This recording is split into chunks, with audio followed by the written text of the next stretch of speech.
All right, welcome back. Welcome back, you guys, to another episode of It Ends With Us. You guys, this is the podcast that is about breaking down generational curses.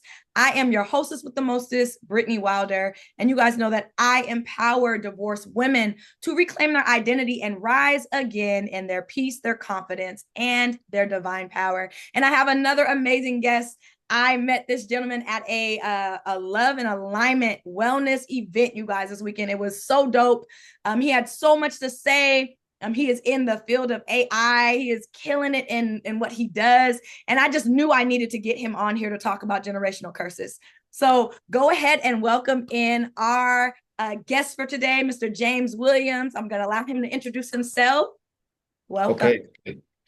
So what's going on? So I am James Williams, and what I do is I run an AI marketing agency where we help individuals show up in front of their ideal audience 24/7 using AI video ads, and also help them integrate AI into their business so that they can be more efficient and ahead of the times and not behind them. Love it. Y'all see what he got going on in the background, right? I was like, oh, what is that? He's like, oh, this is my AI. I'm like, yes, I need something like that going on to capture all that energy and to get you looking at what I got going on. Hello. Okay, you guys already know we're gonna jump right into this thing and just get right into the middle of it. So, James, what would you say is that generational curse, cycle, family pattern that you noticed that you had to break down in your life?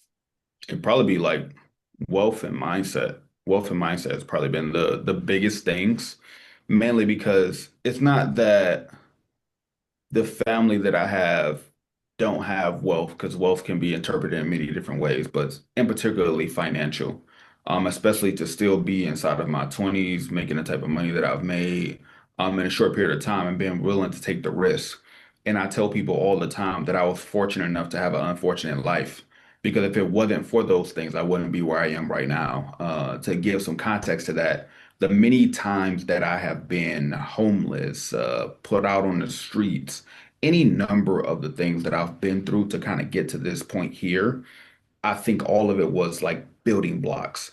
But people have to stay the course and have the mindset to know that this may be happening to me, but it may not be for me. Maybe the bad thing that's happening inside of your life is actually for you to live long enough to see who it's for so you can actually help them through it because you're the person that's strong enough to help somebody else. Hello. Hello, mic drop. Yes. Listen, I love what you just described because you're talking to the people who are the generational curse breakers. Like this is who we are. Like we didn't ask for this. Now, I promise you I wouldn't have asked for this at all, but I know just like you said, the person who is strong enough to handle it and to move through and to keep going forward no matter what life throws your way. I love that.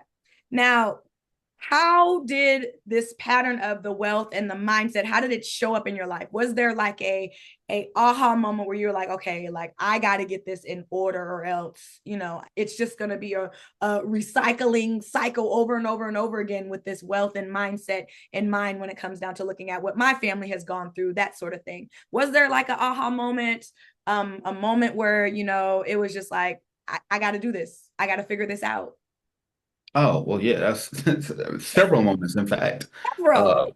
So before I was like working with clients inside of the AI field, way, way, way back when I was a kid, people would probably think that I was like this super kid that was into tech and stuff like that all the time. Nah, not really. I like the video games, but I think that's what most young guys, right? The thing that really hit the fan for me was when I wanted to help my mother out with bills, and I was young, but I couldn't. And that was always the thing. It was always the bills. It was the lights getting cut off. It was the water getting cut off. It was the eviction notices on the door.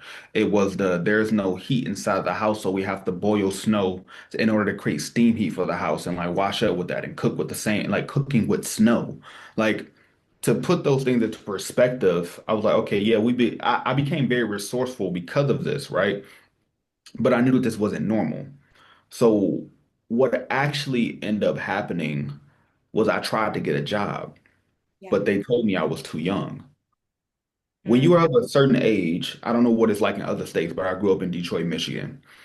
And there you have to wait until you was like 16, get this paper from the school. Then they'll be like, hey, look, here's this paper. You can work here at this place and you get like a little job at McDonald's or something like that. But you have to be 16. Yep.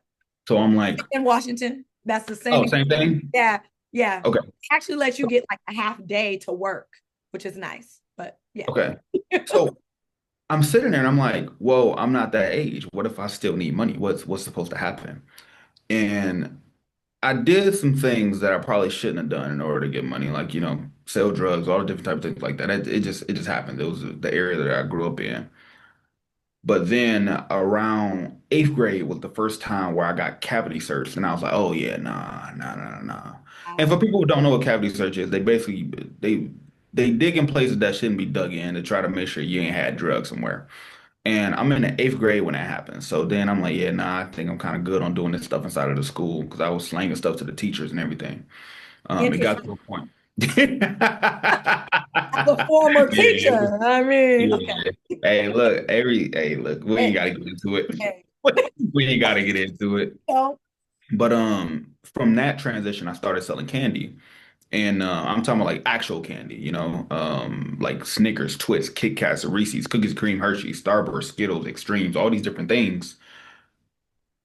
And I started making a decent amount of money doing that. And I'm like, oh, okay, cool. This not the same as like the drug money, but I'm making like $300 a day. right, And this is back sub before 2010s, I think it was somewhere around there. right, So $300 a day was crazy because the rent was like $500 right, back then. right. So the thing was, I didn't know how much money I was making because I never had a job at that point. I couldn't have a job. So I'm thinking that when I got a job, I was going to start making the big money. Mhm. Here's what happened. I started making all this money. I get to a certain point. I took the same stuff that I learned from drugs, applied it to candy. I sold candy inside of different schools because I had homeboys that went to different schools than me. And in the morning, I'd drop off a duffel bag full of candy for them to go sell it, which was the same concept that I learned Same. from drugs, Yep. right? Same. So I'm like, it's the exact same thing. I'm gonna drop the pack off to you. You can go ahead and go do your thing. At the end of the school day, I'm gonna come back, get the cut, split the bread, and then I come back the next morning with a new pack for you. And when I finally got a job, I got a job at McDonald's because I seen people working all these hours and stuff like that. They happy to get their check. I got that first check. I was like, it was been 2 weeks. Right. I made $300. On top of that, I didn't even make the full 300. Mm. They taxed it. Text you. I'm like, oh Funny no, finish. no, no. I'm like, what? Right. How do people live like this? Instantly, I'm like, yeah, no, this ain't it. Right. This ain't it.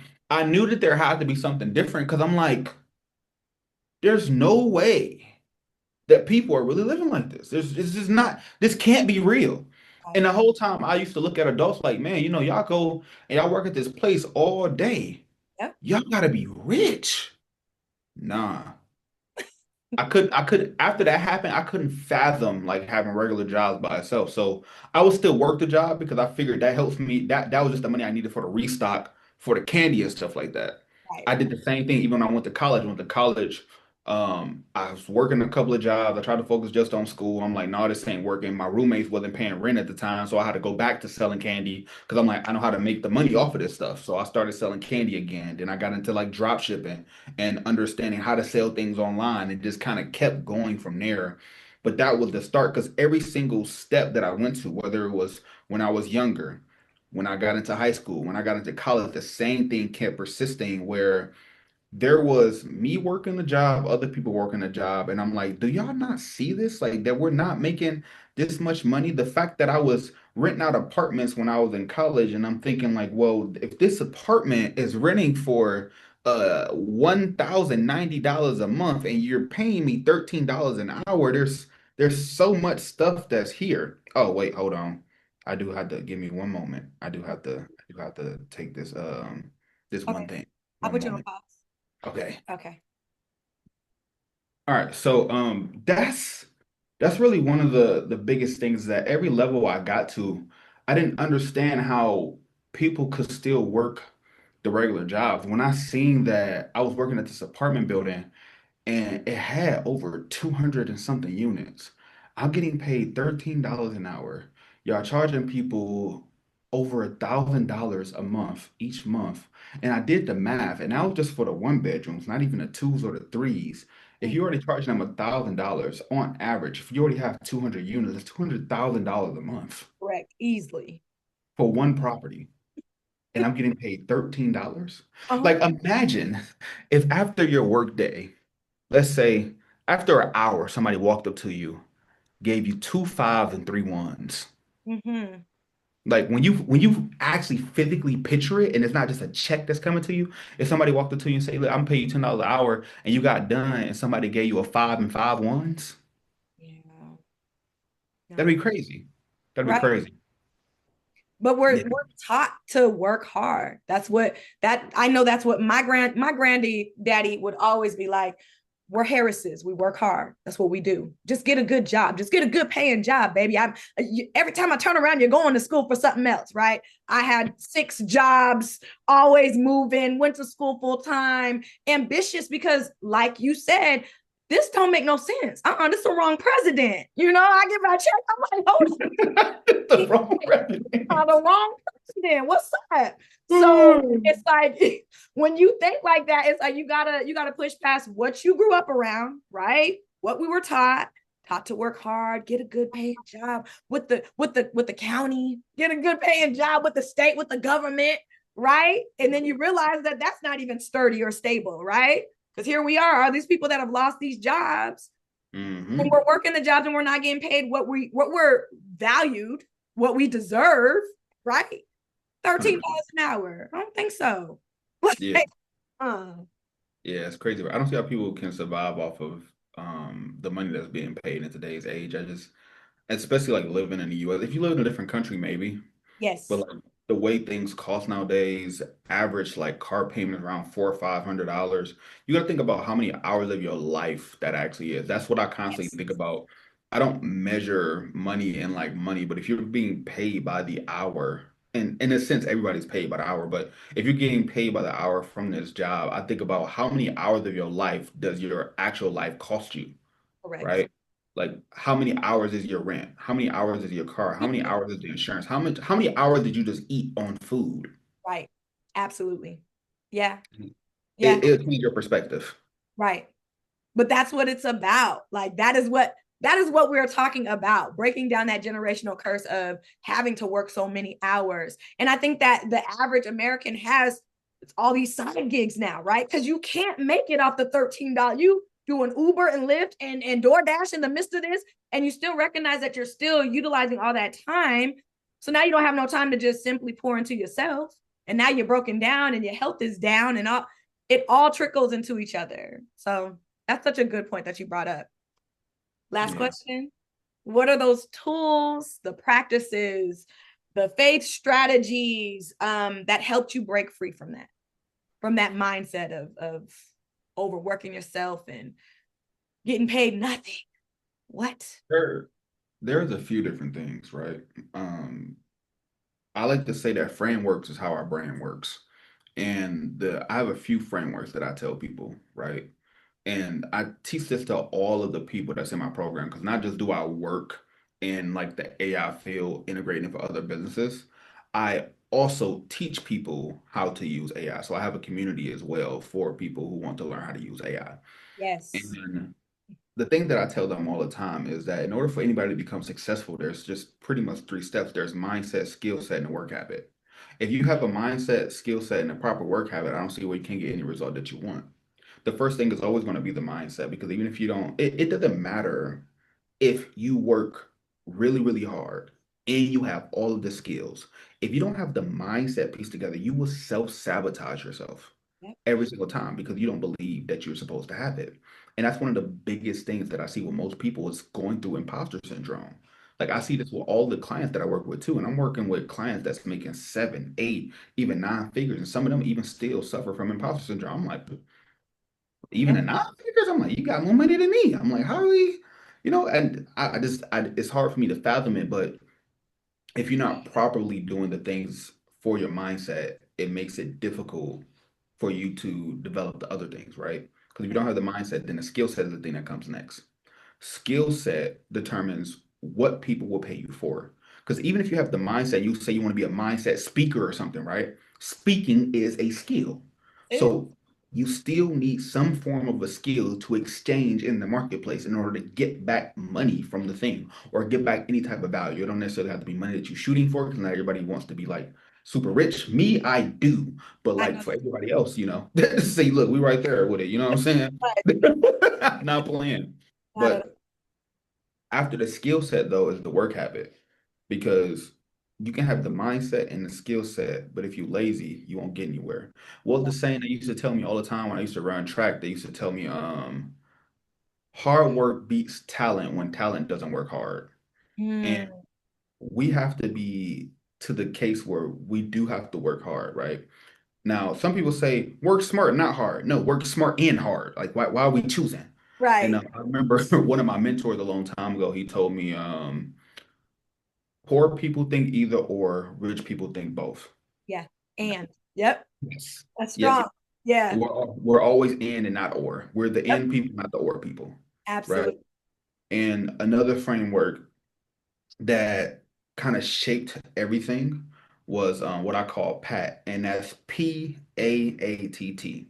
Patience, ambition, accountability, teachability, and trusting your own judgment. Right?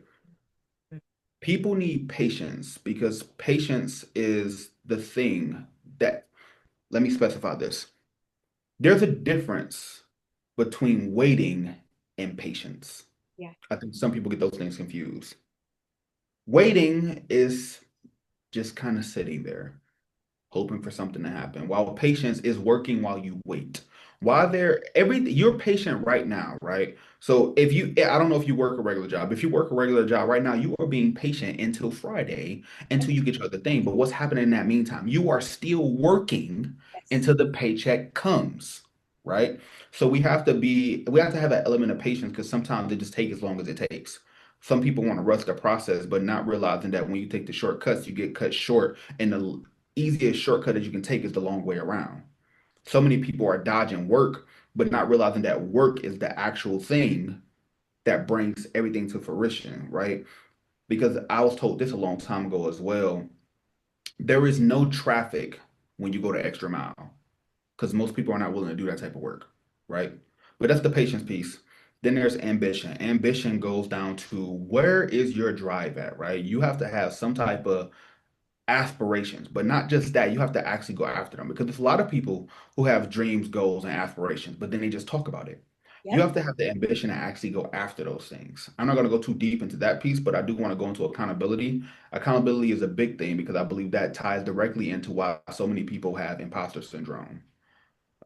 When it comes to the accountability, is how often are you keeping your word, not just to others, but also to yourself, Correct. right? When you say you're going to be somewhere, are you actually there? Do people need to remind you to be at places that you said that you were going to be at? If that's the case, that makes you slightly unaccountable. You could be forgetful too, but if it was something that was really, really important to you, you would be there. Even like for this, I didn't get any reminders for this. I'm like, all right, cool, let's just hop straight on. I already knew it's in the calendar. If it's in the calendar, it's set, it's done, right? So that's and I love that because it's like accountability not just to yourself but also to others opens up many different doors for you, which is why this is the whole framework that helps out with success. Yes. And and then we have to have teachability. So many people are stuck in their own ways of doing things. They've been doing things the same way over and over and over and over again for so long Mhm. that when somebody teaches them something like, nah, I don't want to do it. Like right now, how I'm working inside the AI space and I'm telling people how they can integrate AI to make their business better. For one example, I think that everybody should have a 24-hour phone line that AI can answer. Why are Yep. we shutting the phones down? If Hello. it's the middle of the night and somebody got a plumbing problem, even if they can't get it fixed that night, they can at least schedule an appointment for tomorrow, but nobody's picking up the phone at 2 a.m. Yeah. Right? Tabitha answers for me. Yeah, you call my line. Okay, Tabitha answers. Baby, don't play. Tabitha's she cool. okay. They like her. So, and that's the thing, like, and I'm happy that you have that because it's so many things that if you're not teachable and coachable, you won't be able to learn the skill, and then you'll get left behind, right? Think about what happened with Netflix and Blockbuster. They came Hello. in and swooped the whole thing up, right? It's a wrap. So many things are changing, even taxis and Ubers. Like, why would I get into a stranger's car now? That's just the normal thing to do, right? And now it's about to be way mode because I still haven't been in way mode where you gotta trust the AI to drive. I ain't there yet. I About ain't there maximum yet. overdrive. That's all I think about when I see it. And that's an old movie Yeah, from the 80s where the trucks was driving by themselves and it was all bad. Like that's what I yeah, think about. yeah. So I need to change I my be like a mindset little, behind that. It's a little dicey. I don't know. We'll see. yeah. And then the last thing that's probably most important is trusting your own judgment. But that Yes. also goes back to the accountability piece because you can only trust your own judgment if you've been accountable to yourself. Hello. And the more accountable you have been to yourself, the more you trust your own judgment, the more it's easier for you to make decisions because you could pay for mentorship, you could pay for courses. Somebody could pay for my program right now and I could teach them everything in AI. But when they're on the phone with the client, did they learn from everything that I taught them? And can they trust their own judgment to pivot if something that I didn't cover happens, you know? So we have to be able to trust our own judgment. So that's the whole thing. Patience, ambition, accountability, teachability, and being able to trust your own judgment. And the last thing that I would probably say is for people to learn AI. Like right now, it's one of the biggest opportunities that's out there. It's the easiest way to get into entrepreneurship. Everybody needs it and nobody understands it. That's why I would recommend people go learn this stuff, whether it's from me inside of one of my programs, helping let me help you integrate it, however you got to do it, but you need to get on this AI wave because it is going to take over everything. And people are thinking that their jobs will be replaced by AI. No, your jobs will be replaced by people who can use AI because those old companies, they haven't been doing anything. Correct. That's what hires you. So you're not going to be replaced by the AI because they don't know how to use it and they're not going to take the time to learn how to use it. You're going to be replaced by somebody who knows how to use the AI. Right. So you should become the person that knows how to use the AI. I mean, it makes Exactly. it makes sense.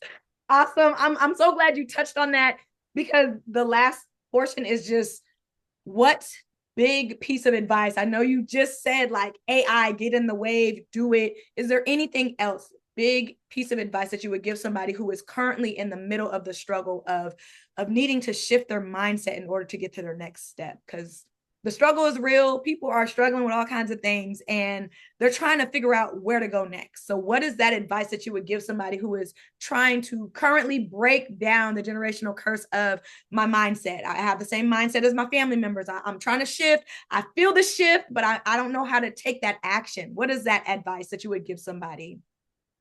Leap and don't think. Come on. Leap and don't think. I came down here to Atlanta from Detroit, and when I came down here, I was completely homeless. I drove down here, didn't have a plan. It took me 11 days to pack all my stuff. I came down here to a conference, and it was some of the people who mentored me in business told me that I should come down here to Atlanta, and I was like for real?